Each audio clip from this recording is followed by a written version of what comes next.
The most hyped up part of the Super Smash Bros. Ultimate reveal was the tagline, "Everyone is here," which meant that the game would include every playable character from all 4 previous Smash Bros. Games. At the time, I thought this was the answer to my wishes, but now I'm not really sure it was the best choice. Will "Everyone is here" persist in the next Smash Bros? And if the series does make cuts, who will get the axe?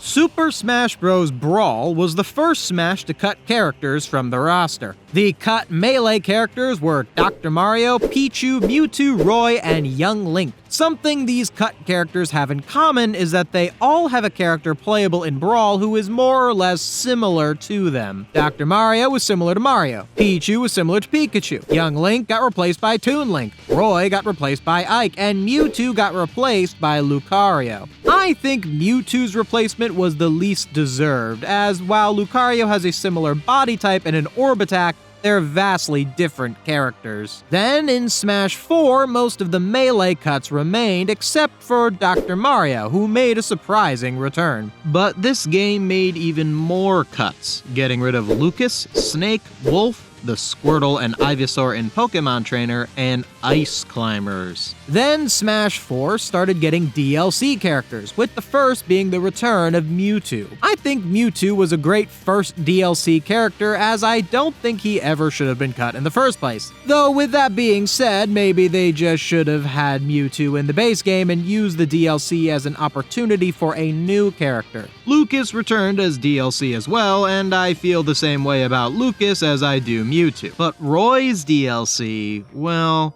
I think that was less deserved. It just seemed like Roy was added not because of his presence as a character in gaming as a whole, but just because of the inertia of being in Melee. Compare this to Mewtwo, who is one of the most important Pokemon in the entire Pokemon franchise. Beyond that, aspects of Roy are already seen in Marth and Ike. I don't deny Roy is his own character, sure, but there can only be so many characters in the game, so was another sword-based Fire Emblem character with similar attacks to other characters really the best use of valuable development time? And that brings us to Super Smash Bros. Ultimate, where everyone returned. No exceptions. As far as the characters who returned, I feel Wolf, Snake, and Ice Climbers were the most deserving of their ultimate comebacks, since they are all much more unique characters than the likes of Pichu and Young Link. It can be argued Pichu was at least a little deserving because of the self-damaging gimmick, but I don't think that was really enough to justify taking a slot away from the many more deserving Pokemon. But the strangest consequence of everyone is here is Young Link and Toon Link in the same game, which just never sat right with me, especially since the Zelda series has so few characters in Smash compared to how popular the series is. Think about this. In the absence of everyone is here, do you really think they would have made this decision? I know that all of these similar characters I mentioned have their own playstyles. One of these characters might even be your main. It's not necessarily a bad thing for a fighting game to have similar characters, but I think the problem with everyone is here is that it turned these characters into an obligation rather than an organic choice by the developers. It's one thing to decide to bring back both Fox and Falco despite them being similar because you recognized how popular both characters were in the previous game. But it's another thing to crowbar in an unnecessary third link just for the sake of filling a quota.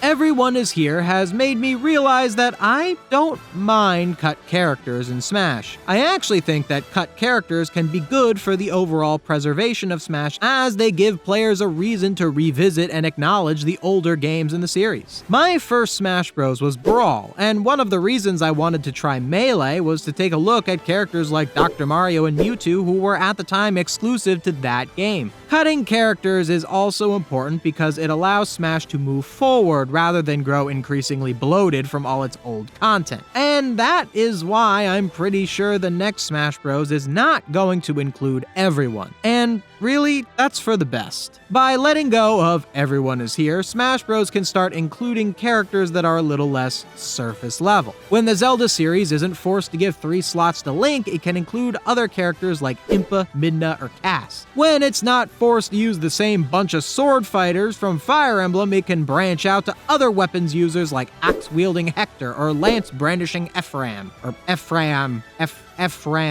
I've only seen his name written down, I don't know how to pronounce it. And if they could let go of the overabundance of starter Pokemon bloating the Pokemon representation, they can add some more interesting but albeit still popular Pokemon like Gardevoir or Dragonite. There's also game balance to consider. Since old characters have had so little updates, they found themselves eclipsed by the flashier, newer characters. If the roster were smaller, there could be a focus on revamping old movesets in order to further balance the game. So it's looking like the next Smash Bros. Is not going to keep Everyone Is Here. So who do I think is going to get removed from the next Smash game? Quick interruption, then back to the video. Just so you know, I also cover movies and TV shows over on my other channel, Stories Are Meaningful. And I just put out a video analyzing the Super Mario Bros. Movie. You should really check it out. Link in the description.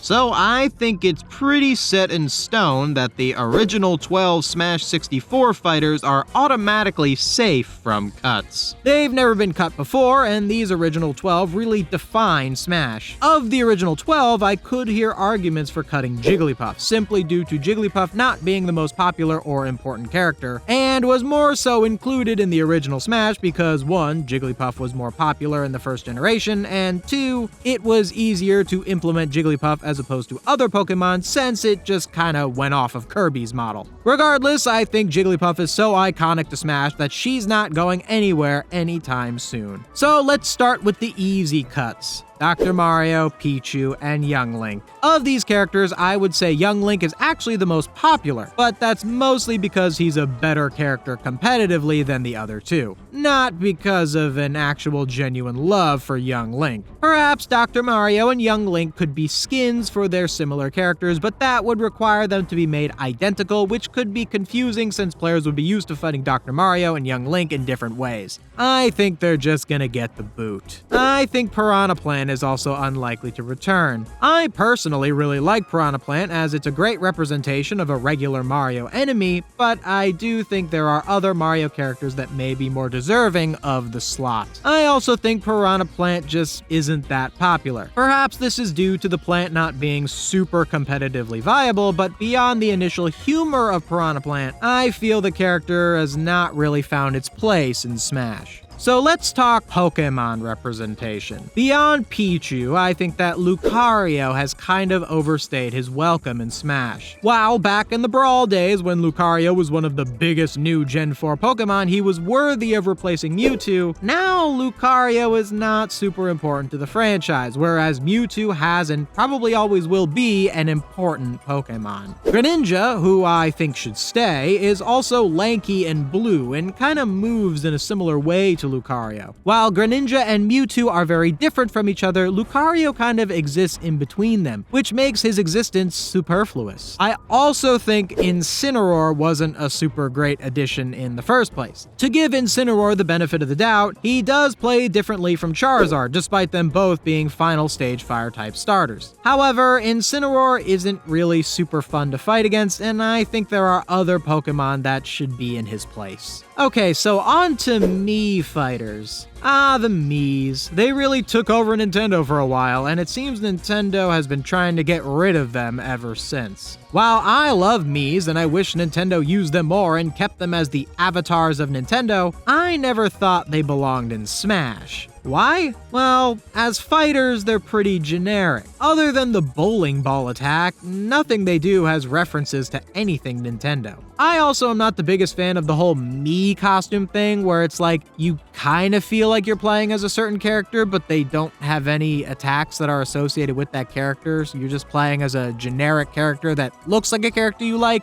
I think either put the character in the game or don't. Don't kind of put them in as a Mii costume. But all in all, Mii fighters are just kind of boring, and I don't enjoy fighting them, and I've really never used them on my own. Wii Fit Trainer.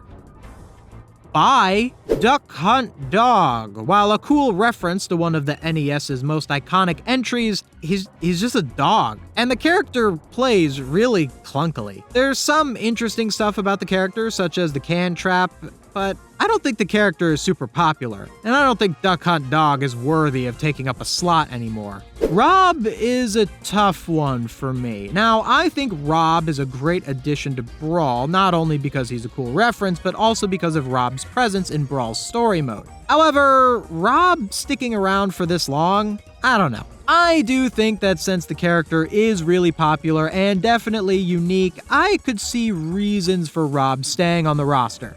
Min Min. Yeah, remember ARMS? Me neither. Look, there are plenty of characters who only had one game. Sometimes these characters from more obscure new franchises can help bring those characters into the spotlight and maybe even revive their franchises. The best example of this are Xenoblade and Fire Emblem. But I just don't think Min Min stuck the landing. Even as a character who is considered high tier, I just don't think she's all that popular. I don't know what it is, but people just weren't into ARMS, and putting Min Min in Smash didn't help that. Alright, time for the big one.